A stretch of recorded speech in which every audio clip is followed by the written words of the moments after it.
찾는 것은 표적을 본 까닭이 아니요 떡을 먹고 배부른 까닭이로다. 썩는 양식을 위하여 일하지 말고 영생하도록 있는 양식을 위하여 하라.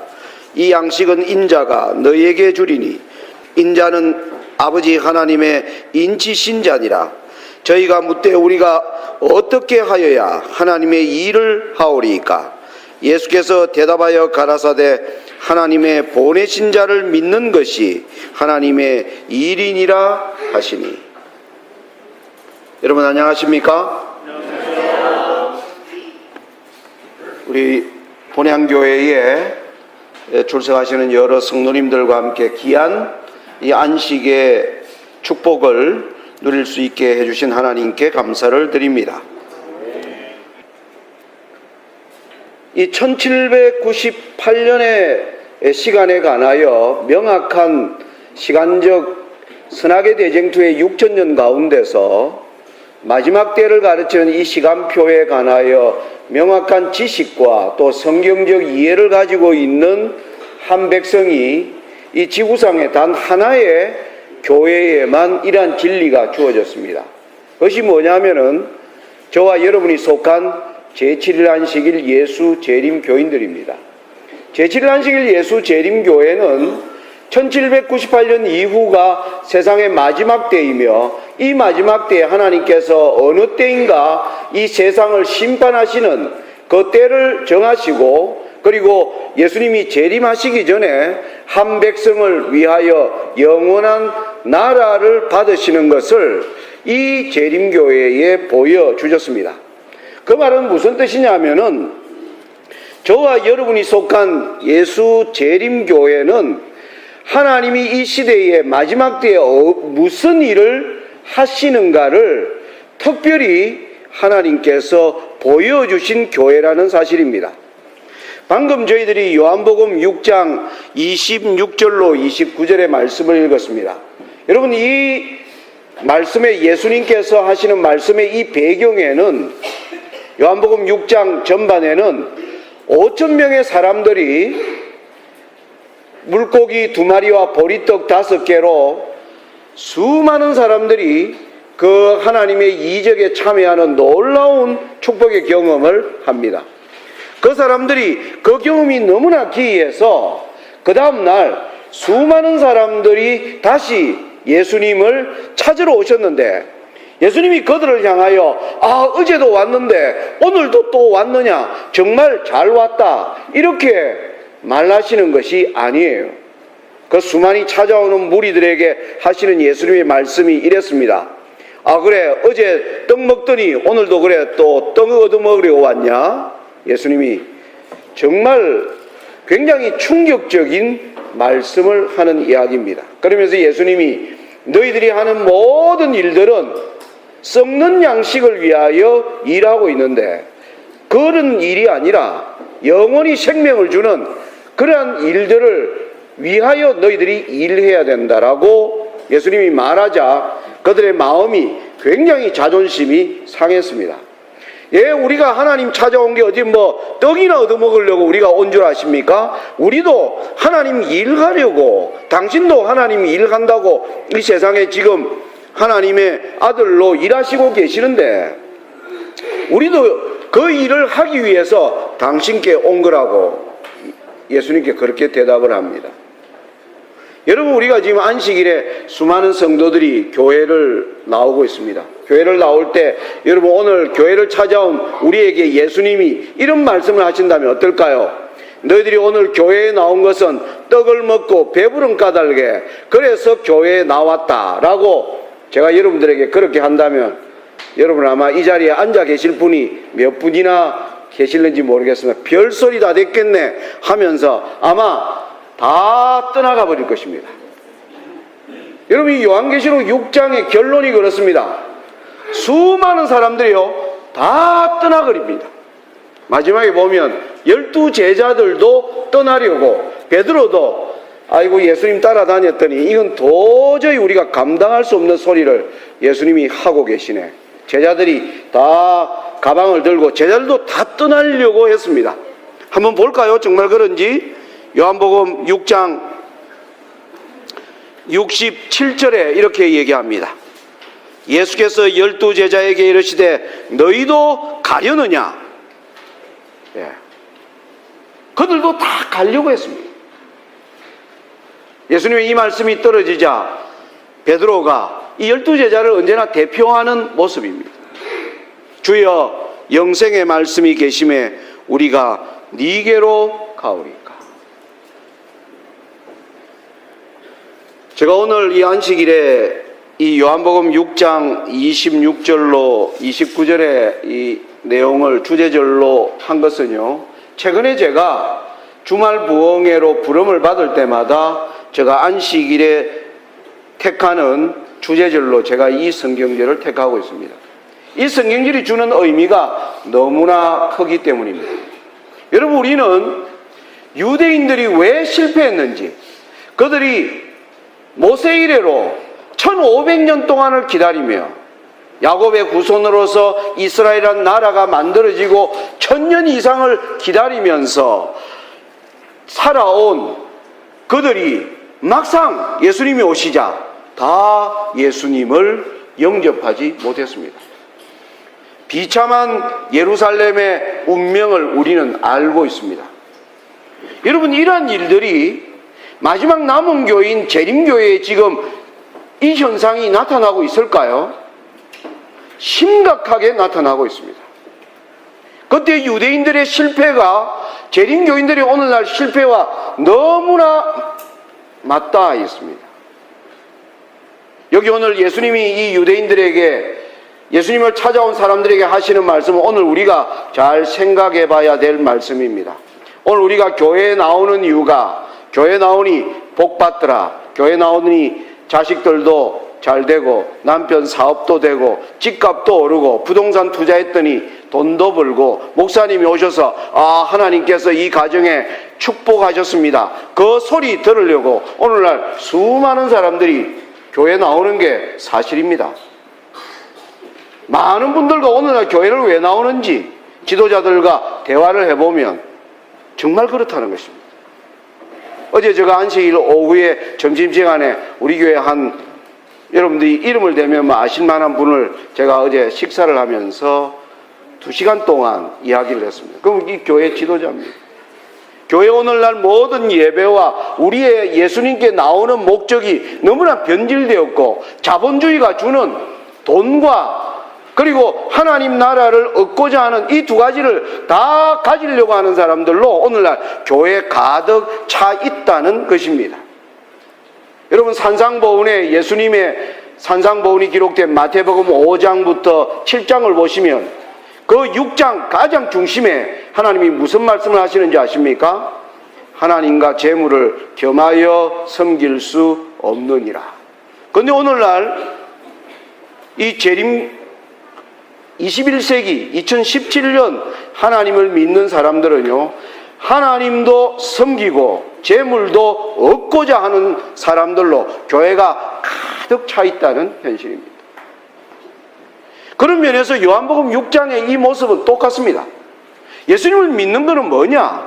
예수님 하시는 이 일을 알고 믿으라는 겁니다. 예수님이 썩는 양식을 위하여 일하지 말라 했더니 이 사람들이 얘기했습니다. 그래요, 우리가 하나님의 일을 하려고 여기 나온 거 아닙니까? 하나님의 일이 도대체 뭡니까? 라고 예수님께 묻자 예수님이 하시는 말씀이, 하나님의 일은 하나님의 보내신 자를 믿는 것이 하나님의 일이니라. 여러분, 길에 전도지 들고 나가는 게 그게 하나님의 일이 아닙니다. 전도지를 들고 나가던 여러분들이 여러 가난하고 병든 사람을 돌보든지 그 모든 일에는 하나님이 무슨 일을 하고 계시는지, 하나님이 어떤 일을 기뻐하시는지에 대하여 알고 그 일을 행할 때 그것이 하나님이 원하시는 일이 되는 것입니다. 그런데 오늘날 우리 현대교회를 보시면 예수님의 일에 관해 오늘날 교회가 알지 못합니다. 여러분, 길에 나갔어요. 수많이 전도하는 개신교인들과 한번 얘기를 한번 해보십시오.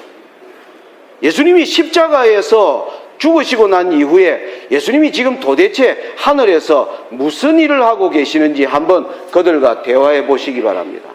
아무도 거기에 대한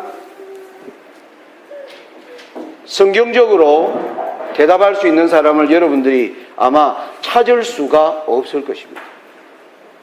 우리는 예수님이 성소에서 지성소로 옮겨졌으며 지성소에서 마지막 성도들을 신원하는 조사 심판을 행하시고 그것이 마쳐지면 영원한 나라를 재림 전에 그 나라를 받으시는 이 모든 구체적인 이러한 일들을 알고 있는 한 백성은 하나님께서 제7일 안식일 예수 재림교회에만 이 빛을 주셨습니다. 재림교회는 다른 교회와 뭐가 다르냐 하면 마지막 때에 하나님이 하시는 일을 보고 일하라고 하나님이 세우신 교회입니다.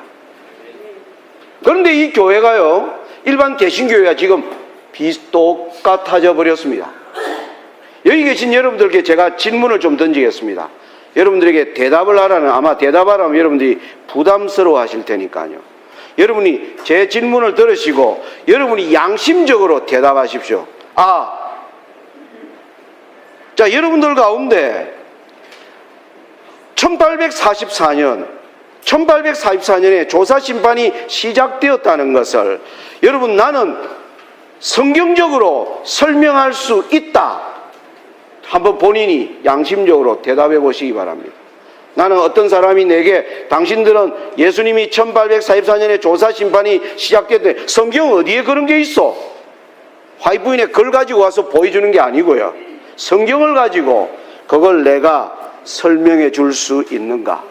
여러분들이 이번 기회에 베드로서로 배웠는데 제자들이 한 말이 뭡니까? 우리가 믿는 바를 사람들에게 뭐 할 수 있도록 설명해 낼 수 있도록 언제나 준비되어 있어야 했습니다. 여러분, 재림교인들은 세상에 뭘 설명해야 되느냐? 하나님이 1844년에 이 세상을 심판하시기 위한 심판을 시작하셨다는 것을 세상에 선포하라고 하나님이 세우신 교회입니다. 여러분들이 그것을 내가 성경을 펴서 설명할 수 없다면 여러분들은 재림교인이 아닌 겁니다. 재림교인이 사꾸라예요, 사꾸라. 그리고 설명할 수 없는 이유가 여러분들이 공부를 안 해서 설명을 못 한다면 여러분들이 그것을 공부해야 되겠습니까? 지금이라도 공부하셔야 합니다. 이게 만약 성경에 없는 것을 우리가 전하고 있다면 제7일 안식일 예수 재림교인들은 길에서 장로교인들이 말하는 것처럼 우리는 이단입니다. 우리의 믿는 바를 성경으로 설명해 낼 수 있어야 합니다. 다시 제가 어제 했던 말씀으로 좀 돌아가겠습니다. 사단은 1798년이 마지막 때임을 압니다. 자기의 남은 때가 이제 얼마 남지 않은 것을 알게 됩니다. 여러분, 사단의 나이가 우리는 얼마인지 모릅니다. 분명히 우리의 사람 나이로 따지면 그는 6000살이 넘었습니다. 맞습니까? 사단 수가 몇 마리인지는 모르겠지만 한 마리도 아직 죽은 놈이 없습니다. 모두가 다 아주 영악하고 악하고 지혜로운 그 존재들이 6000년 이상을 살면서 세상 사람들을 미혹하고 하나님의 일을 대적하는 일을 해왔던 그런 존재들이 이제 1798년이 마지막 때라는 걸 그들이 안단 말입니다. 그들이 지금 6000년 이상을 살았는데 그들의 살아올 날이 이제 몇백 년밖에 남지 않은 것을 사단이 알고 있다는 거죠. 그들이 그러면 어떤 세상을 만들려고 그들이 할 것인가? 우리가 거기에 대하여 깊은 고민을 해봐야 한다는 겁니다. 어제 우리는 하나님께서 사단이 이 땅에 세운 사단의 교회, 교황권이 어떤 일을 마지막에 할 것인가를 우리는 성경을 통하여 알고 있는 백성입니다. 1798년에 교황권이 죽임을 당하고 그 이후에 교황권에 죽게 된 상처가 다시 살아나서 활동하여 마지막 성도들과 한판 선악의 대쟁투의 싸움의 주역이 될 자들임을 우리는 알고 있습니다. 그런데 이 교황권이 마지막 때 어제 우리 저녁에 이걸 공부하지 않았습니까? 마지막 때 이 교황권이 세상을 지배하는 되려면 세 가지를 해결해야 된다. 하나는 공산주의를 해결해야 되고, 하나는 프로테스탄트와의 관계를 해결해야 되고, 하나는 이슬람을 해결하면 다시 그들의 세상이 온다라는 것이 바티칸 제2차 공의에서 밝혀진 바였고, 그 예언을 하나님께서 다니엘 11장 40절로 43절에 걸쳐서 예언하고 계신 것을 우리는 지금 본 것입니다. 그런데 그 예언대로, 그들의 계획대로 공산주의가 교황 손에 의하여 무너져 버렸습니다. 그리고 신교도도 교황 손에 의하여 오늘날 교회 안에 천주교의 요소와 수많은 거짓 가르침들이 교회 안에 쏟아져 들어와 버렸습니다. 재림교회는 더 이상 교황권에 관한 지금 교회, 대학이나 우리의 공식 기관에서 설교할 수 없게 되어버렸습니다. 여러분, 삼육대학이 그런 설교 못합니다. 왜 그렇습니까? 정부로부터 수십억씩 보조를 받았기 때문입니다. 정부에서 돈을 받았기 때문에 정부에서 천주교 치는 나무 종교 비난하는 그런 집회 하지 마라, 법으로 금지시켜 놓았기 때문에 할 수 없게 돼버린 것입니다. 재림교회가 재림교회의 목소리를 낼 수 없도록 우리는 방임하고, 지도자들은 그 멀리 내다보지 못하는 관계로 재림교회는 지금 심각한 위기에 빠져 있습니다. 교황권이 다 그런 세상을 만들어냈습니다. 최근에는 이 교황권이 이슬람마저도 1000년 동안 7000번의 전쟁을 치른 가장 철천지 원수 같은 이슬람마저도 지금 교황의 손에 지금 무릎 꿇는 시대를 우리는 보고 있는 것입니다. 성경은 교황권이 다시 세계 종교로 발돋움하려고 하는 그때에 하늘의 하나님이 한 나라를 세우실 것이라고 얘기합니다. 사단이 이 예언을 알고 있을까요? 자기들의 세상이 올 때 하나님이 한 나라를 세우시는 것을 교황권은 알기 때문에 마지막 교황권이 짓밟는 게 뭐냐면 바로 성소를 짓밟는 것이 사단의 가장 공격의 가장 중심에 있다는 사실을 우리가 기억해야 합니다. 여러분, 다니엘 8장을 보시면 작은 뿔이 점점 커져서 영화로운 땅을 향하여 심히 커지더니 하늘 군대를 대적하면서 그가 결국 공격해 들어가는 목표는 하나님의 성소를 회파하고 성소에서 매일 드리는 제사를 폐하고 하나님의 성소의 멸망에 가증한 것을 세우는 것이 사단의 최후 목표임을 성경이 말하고 있지 않습니까? 여러분, 이 초기 문집 250페이지에 엘렌 G. 화이트는 이런 말씀을 기록하고 있습니다. 나는 예수께서 지성소에 계시는 동안 새 예루살렘과 결혼하실 것을 보았다. 그분은 지성소에서의 일을 마치면 왕권을 가지시고 이 세상에 강림하셔서 그분의 재림을 참고 기다린 보배로운 자들을 데려가실 것이다. 여러분, 엘렌 G. 화이트는 선지자입니다. 엘렌 G. 화이트가 선지자인 것은 일방적으로 선지자로 믿는 게 아닙니다. 엘렌 G. 화이트의 모든 정언이 성경과 일치되기 때문입니다. 제가 이후에 성경을 통해서 보겠지만은 엘렌 G. 화이트는 일찍이 하나님으로부터 하늘에 올라가서 미래에 될 일들을 보았습니다. 지성소를 보았고 지성소에서 이루어지는 두 가지 일을 보았습니다. 거기에는 성도들의 마지막 행실을 조사하는 조사심판과 이 조사심판과 더불어서 그 합격한 성도들이 영원히 살 나라를 하나님이 받으시는 일이 지성소에서 이루어지는 일임을 기록하고 있다는 이야기입니다. 여러분, 그런 의미에서 어제 우리가 다니엘 11장 40절로 45절을 우리가 살폈는데요.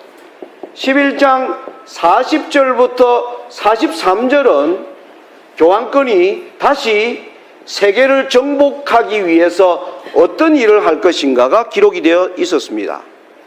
그리고 44절에는 바로 동북에서 들려오는 소문이 무엇인가? 동북에서 들리는 소문은 고대의 고레스라고 하는 왕이 다시 예수님의 초림을 준비하는 예루살렘을 중건하는 명령을 내린 왕입니다. 이것은 뭐냐면 바로 예수님의 초림을 위하여 한 나라를 다시 하나님이 예루살렘에 세우는 기별이 바로 11장 44절입니다. 여러분, 이 기별이 외쳐지면 교황권이 분노하여 마지막 큰 싸움을 준비하는 장면이 나오고, 이어서 다니엘 12장 1절에는 그때에 너 민족을 호위하는 대군 미가엘이 일어날 것을 이야기하고 있습니다. 여러분, 여기서 우리가 아는 건요, 다니엘 11장 40절이 마지막 때에로 시작합니다.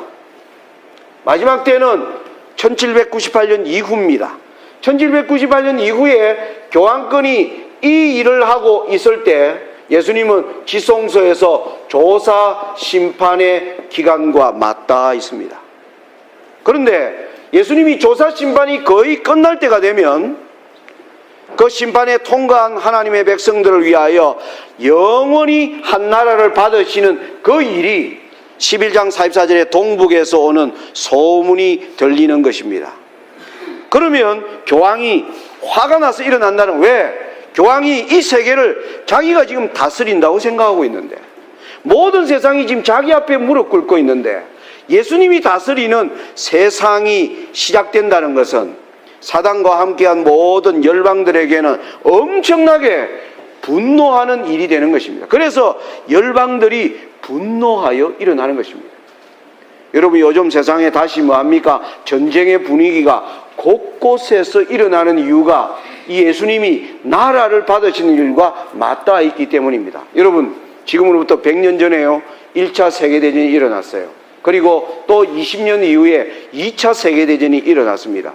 그 세계대전을 통해서 세상 사람들이 정신 차린 게 있어요. 야, 이제 전쟁 치면 다 죽겠구나. 그렇습니까? 영국과 프랑스가 전쟁에 이겼지만은 만신 차이가 되어버렸습니다. 그 이후로 큰 전쟁은 없어졌습니다. 왜요? 드디어 핵무기까지 나왔습니다. 일본을 굴복시키는데 히로시마에 하나 터뜨리자 바로 일본이 항복해 버렸습니다. 핵무기가 나오면서 세상은 야, 이제 큰 전쟁은 없겠다 그랬는데요, 지금 요즘 다시 70년이 지나면서 세상 정치가들이 핵무기 없이도 전쟁 치르는 방법을 깨달았습니다. 그래서 지금 각 나라가 지금 뭐 하는 겁니까? 전쟁 무기를 지금 만들고 있습니다. 북한은 날마다 미사일을 쏘대고 있습니다. 이건 북한만의 문제가 아니라 전 세계가 지금 경제가 어려운데도 무기를 만들고 배를 만들고 전투기를 만드는 이 일들이 왜 일어나는지 압니까? 영적으로 이해하면 하나님이 나라를 지금 뭐하고 있기 때문에, 세우시기 때문에 열방들이 지금 뭐 하는 겁니까? 분노하여 일어나는 것입니다. 마태복음 24장의 재림의 징조 가운데 중요한 징조가 나라가 나라를, 민족이 민족을 대적하여 일어나리니 이 모든 것이 재난의 시작이니라. 그때에 사람들이 너희를 환난에 넘겨주겠으며. 바로 이 세상에 황폐하는 재난이 시작되는 징조가 나라가 나라를, 민족이 민족을 대적하는 일들, 이 모든 예언들이 지금 우리 시대에 성취되고 있는 것입니다. 그런데요, 다니엘 12장 1절은 드디어 예수님이 어디서 나온 겁니까? 지성소에서 나오시는 장면입니다. 다니엘 12장 2절이에요. 왜? 군복으로, 왕복으로 갈아입었어요. 예수님은 지금 하늘 지성소에서 대제사장의 옷을 입고 계십니다. 그래서 대군 미가엘이 일어난다는 것은 예수님이 드디어 지성소에서 나오시는 때를 다니엘 12장이 말하고 있다는 사실입니다. 여러분, 예수님이 그러면 언제 나라를 받으시고 이제 지성소를 나오실 것인가? 성경의 모든 예언들이 그것을 이야기하고 있고, 우리는 이것에 관하여 깊은 관심을 가지고 성경을 연구해야 하는 것입니다. 여러분, 유명한 우리 재림교회가 자주 설교하는 내용 가운데 마태복음 22장이 나옵니다. 마태복음 22장은 2절에 이렇게 나옵니다. 천국은 마치 자기 아들을 위하여 혼인잔치를 베푼 어떤 임금과 같으니. 여러분, 이 비유는 우리 재림교회가 1844년에 시작된 조사 심판을 설명하는데 가장 많이 인용하는 바로 이야기입니다. 맞습니까? 왕이 아들이 혼인식을 하는 겁니다. 아들이 혼인식 하는 것은 기쁜 일입니까? 기쁘지 않는 일입니까? 기쁜 일입니다. 혼인식은 아들이 우리를 위하여 나라를 받는 겁니다. 그런데 백성들이 싫어해요. 오라 했더니 뭐 하는 겁니까? 나 바빠서 못 간다는 거예요.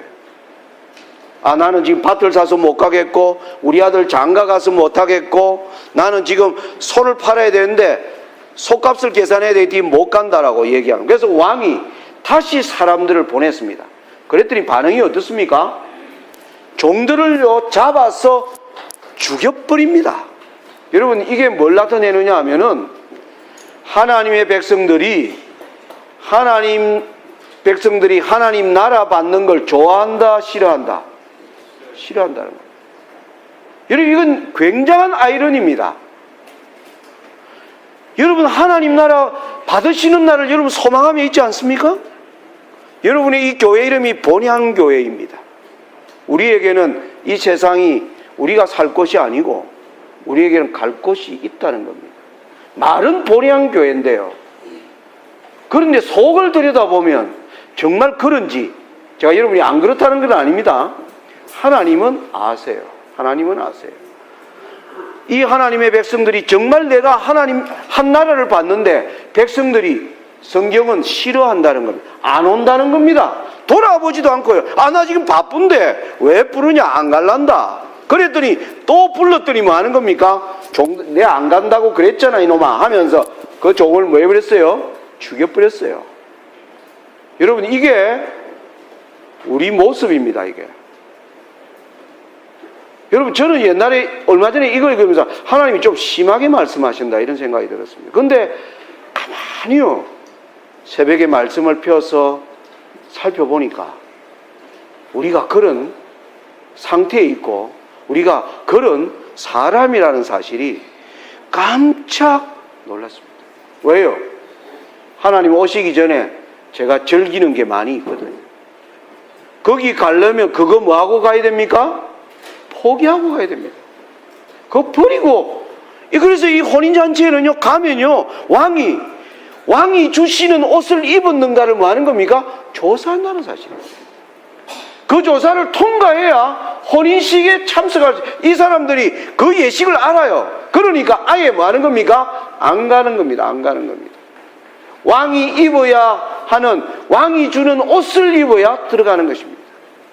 거기에는 자기가 가진 계획, 자기가 가진 어떤 생각들, 내가 좋아하는 것들, 그걸 뭐 해야 됩니까? 버릴 수 있어야 가지게 됩니다. 여러분, 마태복음 22장에 이 비유를 읽으면서 우리는 혼인식 전에 뭐가 있다? 조사 심판이 있다는 것을 알게 됩니다. 엘렌 G 화이트요, 이 비유를 설명하면서 각시대 대쟁투 427페이지에 이렇게 말하고 있습니다. 마태복음 22장의 비유는 조사 심판이 혼인 예식보다 먼저 진행될 것을 분명히 나타낸다. 혼인 예식이 있기 전에 왕이 먼저 와서 모든 사람이 다 예복 곧 어린 양의 피로 씻어 깨끗하게 된 흠없는 품성의 옷을 입고 있는지 알기 위하여 손님들을 살펴보게 된다. 이와 같이 품성을 검사하는 일, 곧 누가 하나님의 나라에 들어갈 준비가 되었는지 결정하는 것이 곧 조사 심판이요 하늘 성소에서 하는 마지막 사업이다. 여러분, 재림교회는요 이 일을 위하여 세운 교회입니다. 그런데 재림교회의 오늘날 이러한 가르침과 이러한 설교가 사라져버린 겁니다. 제가 아까 여러분들에게 질문했습니다. 여러분들은 2300 주야에 관한 마지막 심판에 관한 것을 과연 성경으로 다른 사람들에게 설명할 수 있는가? 여러분이 양심적으로 대답하십시오. 여러분이 거기에 대하여 난 설명 못하겠는데 하면요, 여러분들은 지금 현재로는 낙제입니다. 현재로는 낙제입니다. 그것을 곧 말씀과 연구와 기도를 통하여 여러분 회복하셔야 됩니다. 재림교회는 그 일을 위하여 세운 교회입니다. 이 일에 여러분들이 게을리하면 여러분들은 하늘을 얻지 못할 것입니다. 다니엘 7장에는요, 이 2300주야를 뒷받침하는 중요한 예언이 기록되어 있습니다. 다니엘 2장 2절부터 8절을 보시면 온 하늘의 바다에서 네 짐승이 나오면서 사자, 곰, 표범, 10뿔 가진 넷째 짐승, 이어서 작은 뿔이 등장하는 이 세상에 교황권이 등장하기까지의 모든 일들이 기록되어 나옵니다. 그러면서 7장 9절에는 광경이 하늘로 바뀝니다. 9절에 이렇게 나옵니다. 내가 보았는데 왕좌가 놓이고 옛적부터 항상 계시니가 자정하셨는데, 10절에 보면 그 앞에 시위한 자는 만만이며 심판을 베푸는데 책들이 펴 놓였더라. 여러분, 교황권이 일하고 죽임을 당한 이후의 하늘의 광경은 하늘에 책을 펴놓고 조사 심판을 하는 광경이 9절과 10절에 기록되어 나옵니다. 그리고요, 그 다음 13, 14절에는 다시 하늘의 광경을 이렇게 얘기합니다. 내가 또 밤 이상 중에 보았는데 인자 같은 이가 하늘 구름을 타고 와서 옛적부터 항상 계신 자에게 나와 그 앞에 인도되매 그에게 권세와 영광과 나라를 주고 모든 백성과 나라들과 각 방언하는 자로 그를 섬기게 하였으니 그 권세는 영원한 권세라 옮기지 아니할 것이요 그 나라는 패하지 아니할 것이니라. 여러분, 다니엘서의 하늘의 두 광경, 조사 심판의 광경과 영원한 나라를 받으시는 이 두 광경이 다니엘 7장에 기록되어 있는 것입니다. 여러분, 재림 전에 일이 있는 것입니다. 그런데 여러분, 일반 개신교인들은 이 예언을 예수님 재림 이후에 있을 것이라고 일반 개신교인들은 다 그렇게 읽고 믿고 있습니다. 이것을 정확히 성경적으로 이해할 수 있는 빛을 받은 백성이 누구라는 사실입니까? 저와 여러분이라는 사실인 것입니다. 여러분, 이 성소 제도를요, 여러분들이 잘 지금부터 공부하셔야 돼요. 제가 시간상 짧게 설명하겠습니다. 여러분, 사단으로 말미암아 우주의 죄가 시작되었습니다. 하늘 천사의 3분의 1이요 하나님을 떠났습니다. 3분의 2의 천사는 남아있는데, 여러분 오늘 여기에 사람들이 있는데요, 제 설교 듣다가 3분의 1의 사람들이 아이 설교 재미도 없네 라고 쑥 빠져나가면 그럼 분위기가 어떻겠습니까? 우리 조장로님. 그러면 저 서 있는 저는요, 뭐가 아프냐?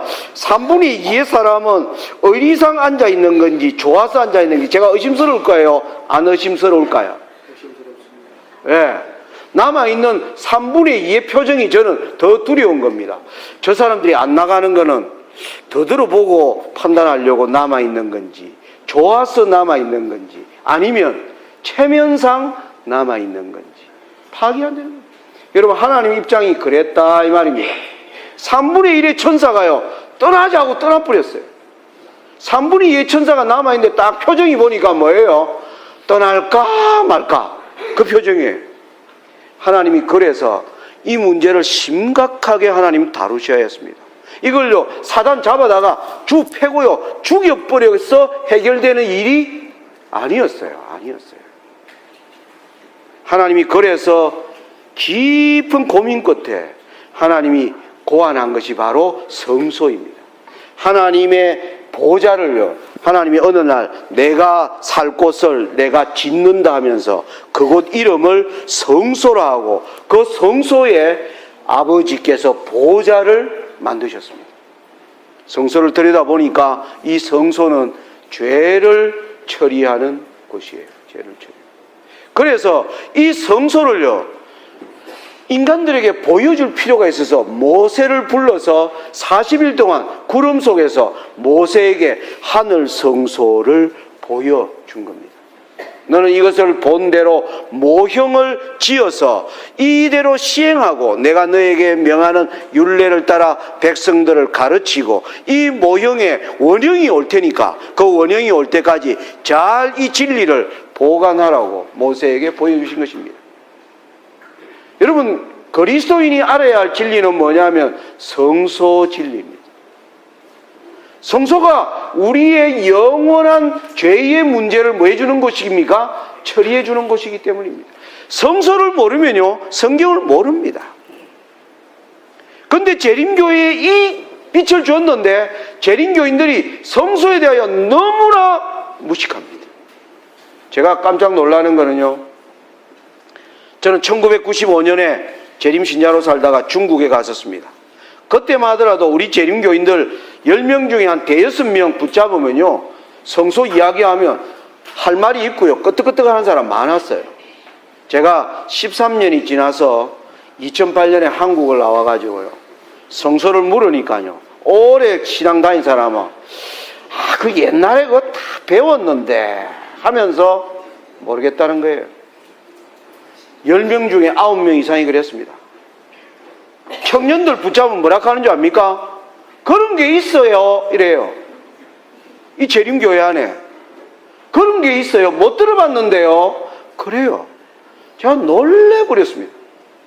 놀래버렸어요. 사단이 성소를 확실하게 뭐 해버렸습니까? 재림교회에서 짓밟아버렸습니다. 재림교회에서 짓밟아버렸어요. 여러분, 예수님이 한 나라를 받으시는 이 중요한 때가 가까워졌는데 우리가 이것을 다시 회복해야 됩니까? 네. 여러분, 우리가 안식일 지키라고 하나님이 이 교회에 세운 게 아닙니다. 안식일은요, 성소 연구하다가 뭐 하는 겁니까? 참된 하나님과의 만남. 죄를 안식일은요, 죄 용서받으러 오는 날이 아니에요. 죄를 용서받은 사람들이 하나님과 감사함으로 영원한 죄의 승리를 하나님께 간구하기 위하여 오는 날이 바로 안식일입니다. 근데 오늘 안식일은 뭐냐면 일주일 동안 실컷 뭐 하다가 마음대로 살다가 안식일날 와서 뭐 하는 겁니까? 빌러 오는 겁니다. 그 개신교인들이 그렇게, 장로교인들이 그렇게 교회에 옵니다. 장로교인들은 그 수준에서 예배 드리는 게 맞아요. 왜? 이 빛을 안 받았으니까. 성소에 관한 빛을 안 받았으니까. 재림교인들은 죄 용서받으러 안식일날 교회 나오시는 거 아닙니다. 아닙니다. 죄의 용서는 여러분의 일상에서 뭐 하셔야 됩니까? 경험하셔야 합니다. 그 사람들이 하나님의 안식을 뭐 하기 위하여? 경험하기 위하여 교회에 오는 것입니다. 우리가 얼마나 지금 원칙과 정도에서 벗어났는지를 여러분 이해하셔야 됩니다. 아버지께서 자신의 보좌를 성소에 옮기시고 아들에게 뭐 하느냐 하면 시편 110편 1절에 아버지께서 아들에게 이렇게 말합니다. 여호와께서 내 주에게 말씀하시기를 내가 너 원수로 너 발등상 되게 하기까지 너는 내 우편에 앉으라 하셨다. 아버지가 성소에 계신 거예요. 아들아, 너도 성소에 들어오라는 거예요. 아들이 그 들어가려면 어떻게 들어가야 됩니까? 옛날 모세에게 보내준 성소 제도에는 성소 안으로 회막으로 들어가기 위해서는 피를 가지고 들어가야 합니다. 그 말은 아들아, 너 피를 가지고 들어오라는 얘기입니다. 예수님이 그래서 이 땅에 오셔서 뭐 하셨습니까? 십자가에서 피를 흘리신 겁니다. 어디에 들어가기 위해서요? 아버지 보좌에 앉기 위하여 예수님이 그래서 피를 흘리신 것입니다. 그게 여러분 마가복음 16장 19절은 예수님의 부활과 성천을 이렇게 기록합니다.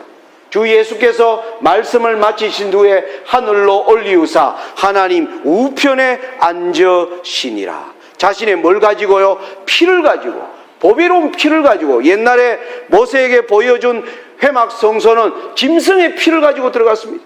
짐승의 피가 정말 우리의 죄를 사해 줄 수가 없습니다. 그것은 어디까지나 표상이고 그림자였습니다. 이제 실체가 가동되어야 되기 때문에 보배로운 보혈의 피가 필요한 것입니다. 예수님은 그 피를 가지고 아버지 보호자 곁으로 가신 것입니다. 그러면서 히브리서 8장에는 이렇게 기록합니다. 이제 하는 말의 중요한 것은 이러한 대제사장이 우리에게 있는 것이라. 그가 하늘에서 위엄의 보호자 우편에 앉으셨으니 성소와 참장막에 부리는 자라. 히브리서 9장 11절에는 이렇게 얘기합니다. 그리스도께서 장래 좋은 일의 대제사장으로서 염소와 송아지의 피로 아니하고 오직 자기 피로 영원한 속죄를 이루사 단번에 성소에 들어가셨느니라. 여러분, 이 성소의 기별을 하나님이 우리에게 보여준 겁니다. 여러분, 이 성소를요, 여러분 연구하시는데 잘 이해하시면 성소는 두 제도로 되어 있습니다. 뜰과 회막으로 이루어져 있습니다. 성소 뜰에는요, 짐승이 피를 흘리는 것입니다. 그리고 피가 흘려지면 그 피를 가지고 봉사하는 것이 회막입니다. 회막을 들여다보면 회막도 두 개로 나누어져 있습니다. 성소와 지성소로 나누어져 있습니다.